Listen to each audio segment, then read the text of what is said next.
Alright, legends, welcome back to Sceammeupbotty. I'm your host, Rodney Stewart, and happy St. Patrick's Day 2022. Love it.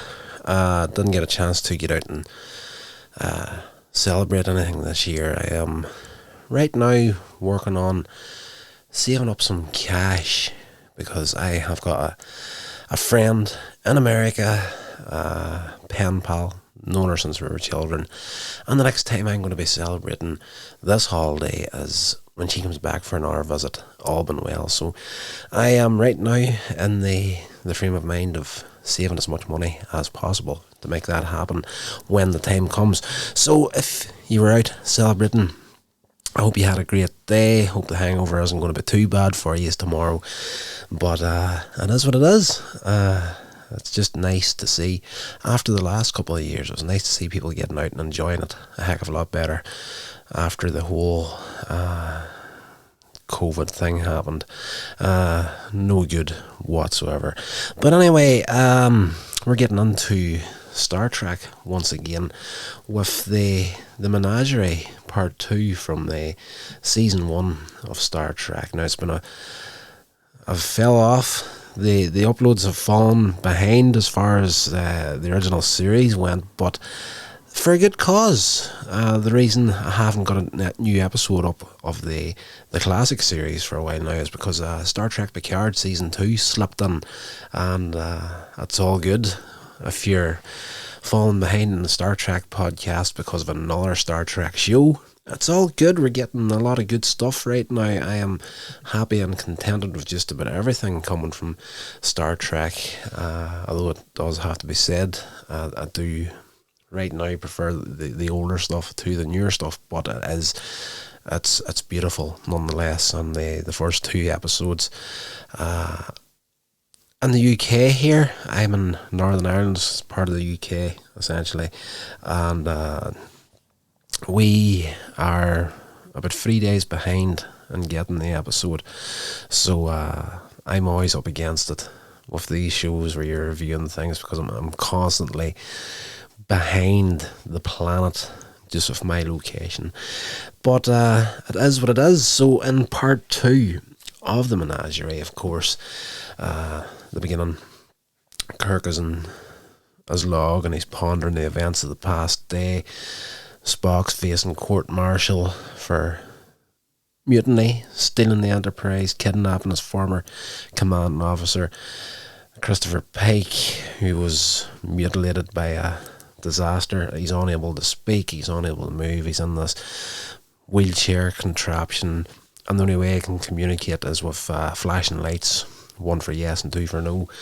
Essentially, Spock's locked the Enterprise in a course for Talos 4, which is restricted, and the penalty is death for going to the planet. Spock's pled guilty to all the charges. However, when the presiding officer, Commodore Mendez, asks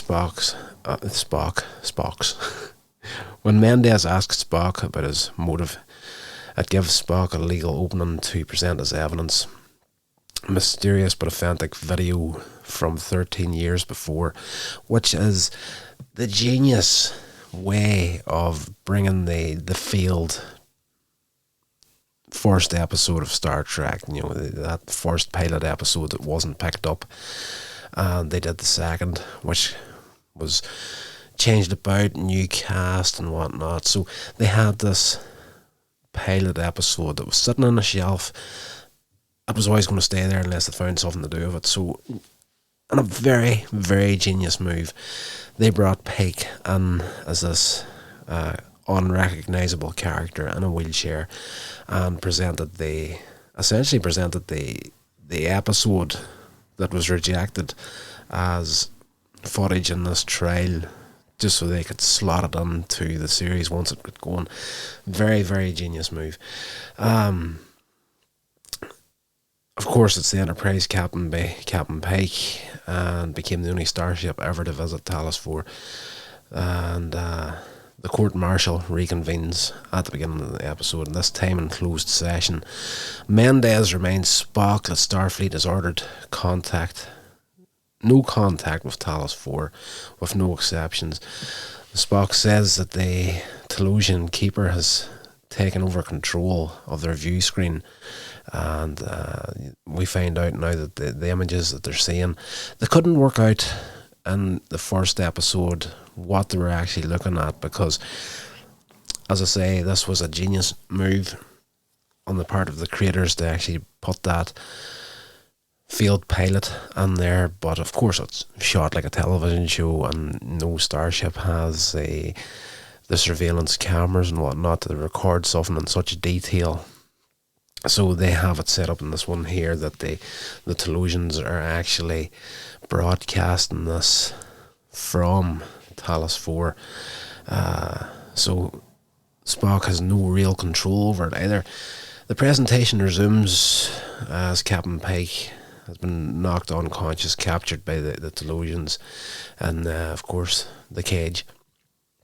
The Telosians make Pike relive a battle I had with a Kalar 2 weeks earlier in a deserted fortress, but Pike deduces that he's still in his cell, and Spock calls a brilliant deduction. Later the view screen shuts off. Spike's head has slumped over, he's fallen asleep. Spock says the Telosians know Pike isn't able to keep up with it in his present conditions, so they've cut the broadcast essentially. So they're going to give him a bit of time to, catch up, get a bit of rest.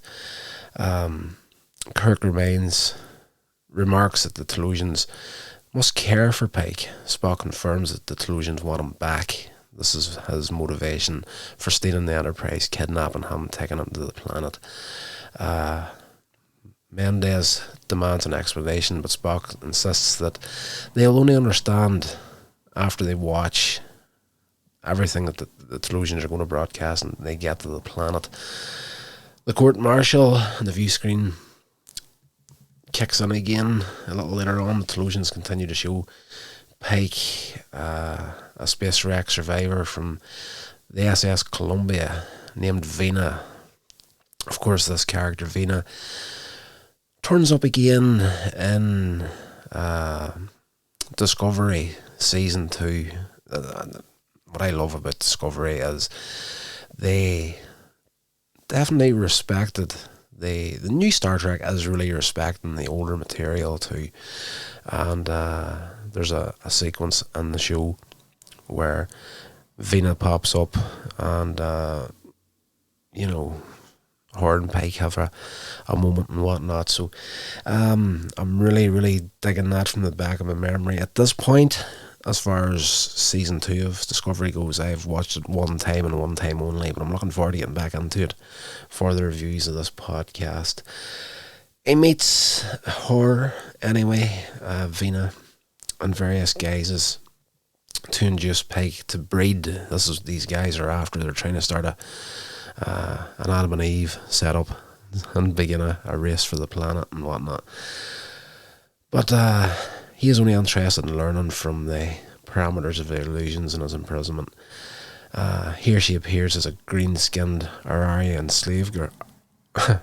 Aurarian. That doesn't sound right the way I'm saying it. Slave girl. Mendez mentions that the seductive women are said to be irresistible. So, in the cage, we all seen it. There was heavy, deep feelings that Pike had for Vina. And the ending to this episode actually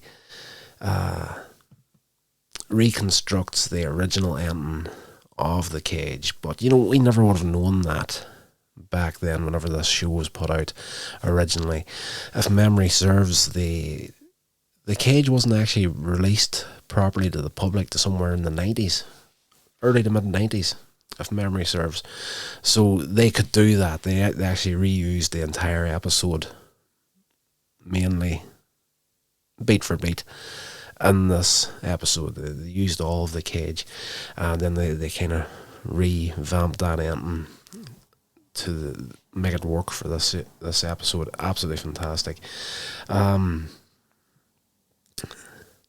Where I'm at, I I'm an idiot. I constantly start these podcasts and I get myself into my notes and I'm going through some things and then I start talking about thoughts that I'm actually having in the moment, and I lose my place in in the notes. The view screen presentation starts again. The Trojans beam down. Una, Newman, Colt to give Pike a choice of mates. This is in the cage, but their laser pistols do not work. This is, well, laser pistols, phasers. What the hell did I write laser pistols for? Idiot. Yes, Rodney, you are a fantastic fan of Star Trek. You don't even know the name of the flipping things that you use. They're phasers. Phaser guns. Pike deduces that this too is an illusion, and he uses a weapon to threaten the Telosian keeper and won their way to the planet's surface.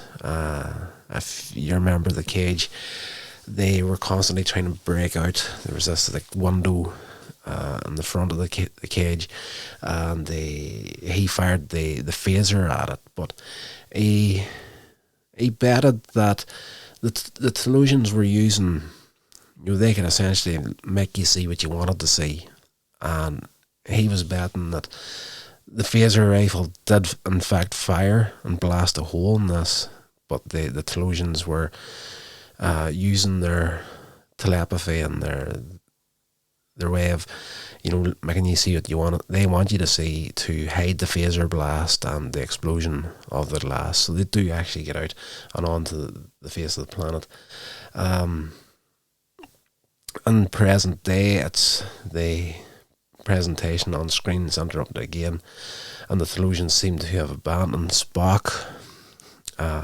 Mendez demands that the course martial panel of free captains reach a verdict, and Spock asks Pike to wait to reach Talos, telling him that he will have a chance for life. But Kirk likens it to life in a zoo specimen or amusement. Pike, Mendez, and finally Kirk vote that Spock is guilty of mutiny as charged. Lieutenant Hansen, she reports from the bridge to Mendez that the Enterprise has entered orbit around Talos 4. Spock tells the court that Talos controls the Enterprise just as it did on their previous encounter, and that Mendez, Inquiry and the Sparks, fucking hell, I need to get some more sleep before I start recording these. I just called Spock Spark. Good Lord. Spock says, look, my motives behind everything here will now be answered. The Telosians had abandoned their effort to capture and breed humans as servants when Captain Pike and the others threatened to destroy themselves using the forced chamber explosion of one of the phasers. The decision the Telosians had condemned them to eventual death. Vina had declined rescue by the Enterprise for a reason made evident at the end of the cage. The Telosians present, and also in the presentation that the Telosians are sending up to the ship. They show Vina to be horribly disfigured.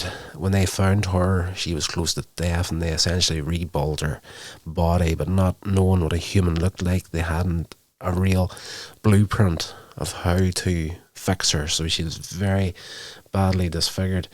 Though their mastery of projecting illusions lets her live a normal life on the planet. Spock's purpose in bringing Spike back to Talos 4 was to enable Pike to live out the rest of his days in the same fashion. So it's, the motivation here for a character that's meant to be emotionless or have his emotions hidden. Like, everything that Spock does in this episode is from a place of pure love for this man, this captain that he had. Like, it's just he's willing to not just sacrifice his career of Starfleet to help his former captain, but he's actually willing to put his life in the line because, the sentence is death for what he has done right here. So the Telosians offer to free him from his wheelchair. The basis of General Order 7, The capital crime forbidden contact with TOS 4 is also evident now to keep humans from learning the Telosians' power of illusion, which would lead to their own destruction. Kirk then addresses Mendez, but Mendez suddenly disappears. Now, I have seen this show a few times before in the past, a long time ago, and actually in this last viewing of it, I had completely forgotten about this. At the end of the episode,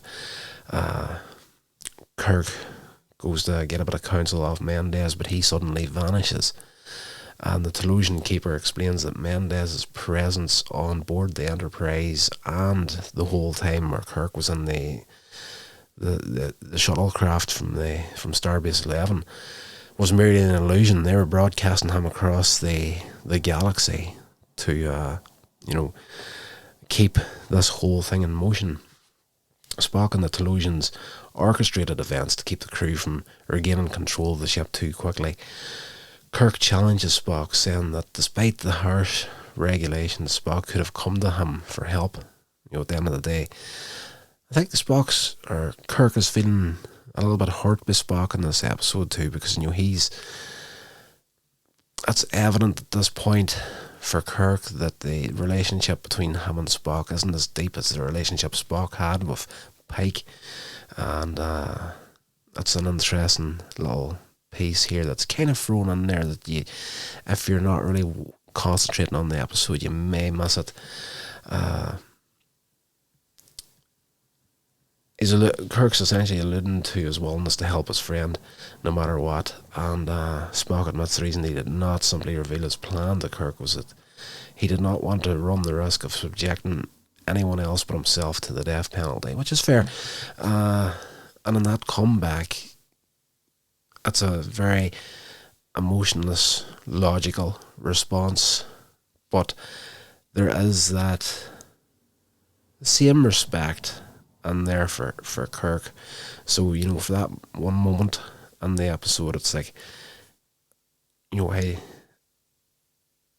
I don't mean as much to Spock as Pike does, but then Spock kind of counterbalances it slightly, but you're still left with that little piece of, would Spock go to the same extent for Kirk? Which he probably would. The real Commodore Mendez, still at Starbase 11, sends a message that he too has received the Telosian's presentation. So this isn't just happening on the Enterprise. It's going back to Starbase 11, and of course Starfleet. If Starbase 11's got it, Starfleet's got it as well. And he reports to Kirk that he has suspended General Order 7 for this occasion and directs Kirk to proceed as he thinks best. So Kirk, knowing right now that Spock's out of danger of getting the court-martial and the death sentence and whatnot, they finish off the episode of Kirk asking Pike if he wishes to accept the Telosian's offer despite his earlier protests against Spock's actions. Pike does not hesitate to signal yes, and Kirk invites Spock to escort his former captain to the transporter room, and Spock expresses thanks to Kirk for both himself and Captain Pike. However, Kirk adopts a mock serious tone, saying that he is concerned that Spock is exhibiting a disturbing tendency towards fragrant emotionalism, and Spock regards this as an insult and insists that his actions have been completely logical. You don't have to insult me, Captain. I love the dry humour from Spock, and he's actually flipping hilarious. And Star Trek, just the situations they get into, and has comebacks, always logical, but there is a lot of comedy deep buried inside them. It's class. After Spock and Pike depart the briefing room, the Telosian magistrate invites Kirk to look at the view screen again, where he sees a healthy Captain Pike and Vina walking hand in hand. Now, in this episode, of course, this is after Captain Pike has left the Enterprise. He's been given a full, healthy body and getting a happy ending, essentially, with the love of his life, Vina. and you see them together walking. But in the original version of The Cage, when Pike left the planet, he said, you'll give her the life she wants right here. And they said, we'll give her that and more. And at the end of that episode, you seen that same image, but the Captain Pike that she ended up with at the end of The Cage was an illusion to keep her satisfied on the planet. She fell in love with Pike. Pike fell in love with her, but he chose duty over everything else at the end of the episode. And she got an illusion, Captain Pike, but it's reworked at the end of the Menagerie Part 2 that this is indeed ends up in the actual real Captain Pike with her, and they all lived happily ever after, essentially. So the episode literally finishes with that there, and Kirk watching it in this view screen and smiling that his friend is now happy. It is a great episode. I absolutely love the storytelling on these older shows. Star Trek is timeless, in my opinion, especially these original shows. Everything in the original series, The Next Generation, Voyager, Enterprise, high rewatchability factor. Now I know the eagle-eared people are going to be saying, why the hell did you not include DS9 in that there? It's because out of all the shows and the deep love that I have for them, DS9 is the one series that I've never actually got a chance to keep up with. That's not that I don't like the show. It was just, I've said it before on the show, it's just at the time it was originally aired, where I was at in my life, didn't allow time to keep up with it. We were just, at that stage, it was, if you didn't catch it on TV, you didn't get it. So right now, we'll have them all.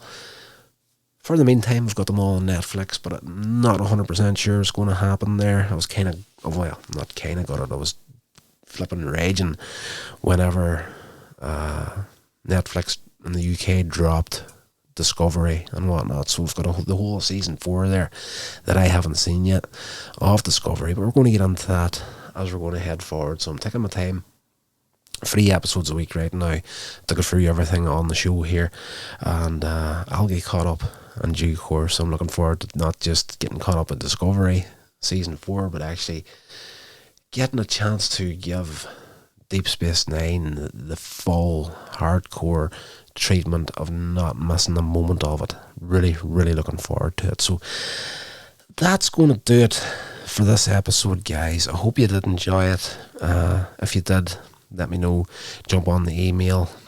I'm a fairly new podcaster, so I'm trying to get my head around everything and whatnot. And I feel that if you comment on the podcast provider, it may be difficult for me to get to, see some of the comments or some of the things that you have to say about the show. So I think just the easiest way to do it now is to, because I'm uploading these to SoundCloud, but of course they're connected through iTunes as well, so that it's not just going to SoundCloud, it's bouncing all over these other podcast providers. I actually came across an app called Castbox and realised that the shows were on it as well. So goodness knows how many different platforms this is ending up on. So if you want to give me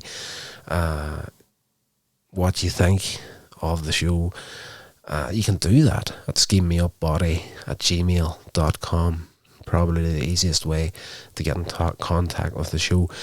So that's going to do it. I have realised quite a bit throughout this episode that I'm at that level of tiredness now where I'm just tripping over my words and just some things are not coming out quite as clear as I would like them to. So what I need to do right now is get my ass into bed, get some sleep, because I have to go to work at stupid o'clock in the morning. Guys, once again, hope you had a great St. Patrick's Day. And yes, I hope that the hangover isn't too bad tomorrow. So until the next episode, guys, be good, stay safe, and I'll talk to you all then. This has been a production of Coins Age Media. Thank you so much for listening.